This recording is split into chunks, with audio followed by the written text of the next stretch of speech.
Gue mau mulai dari satu fakta pahit. Banyak investasi bodong hari ini udah nggak lagi jual produk investasi. Mereka jual kelas dan ini bukan kebetulan. Ini strategi. Coba kita lihat dari sisi pelakunya dulu. Kalau lo mau bikin investasi bodong, masalah paling besar itu apa? Legalitas, pembuktian. Kalau lo nawarin investasi langsung, lo harus jelas instrumennya, jelas izinnya, jelas alur dananya, dan itu berisiko besar. Nah, disinilah kelas online jadi tameng yang sempurna, karena kelas itu secara hukum, produk edukasi bukan investasi.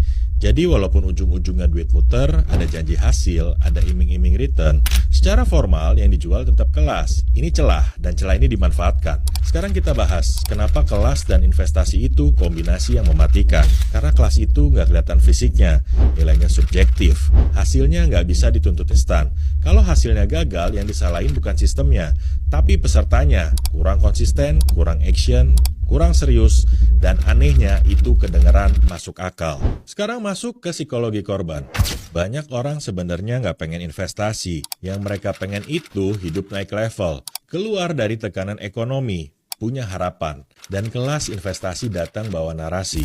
Gua nggak jual investasi, gua ngajarin lo caranya. Secara mental itu lebih aman, lebih rasional, lebih bisa diterima ego. Padahal faktanya uang tetap diminta. Sekarang perhatiin pola yang sering kejadian. Awalnya bayar kelas, belajar strategi, gabung komunitas. Lalu pelan-pelan ada program lanjutan, ada pooling dana, ada copy strategi, ada titip kelola. Awalnya edukasi, ujungnya investasi terselubung. Kenapa korban sering gak sadar? Karena transisinya halus banget. Gak ada satu momen jelas yang bikin orang sadar, oh ini penipuan. Yang ada justru cuma nambah dikit, ini kesempatan, ini khusus member. Dan begitu duit masuk, lo ada di dalam sistem. Sekarang kita bahas, kenapa skema ini laku keras. Karena yang dijual bukan return, yang dijual itu rasa aman palsu.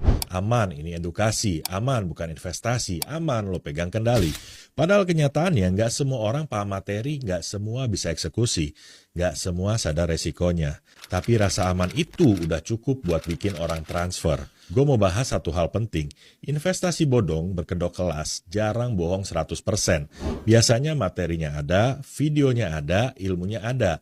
Tapi tidak sebanding dengan janji dan narasinya. Dan disinilah jebakannya, karena korban jadi bingung. Ini nipu atau enggak ya? Soalnya materinya ada. Padahal masalahnya bukan di ada atau nggak ada. Masalahnya ada di apa yang dijanjikan secara implisit. Sekarang soal authority palsu.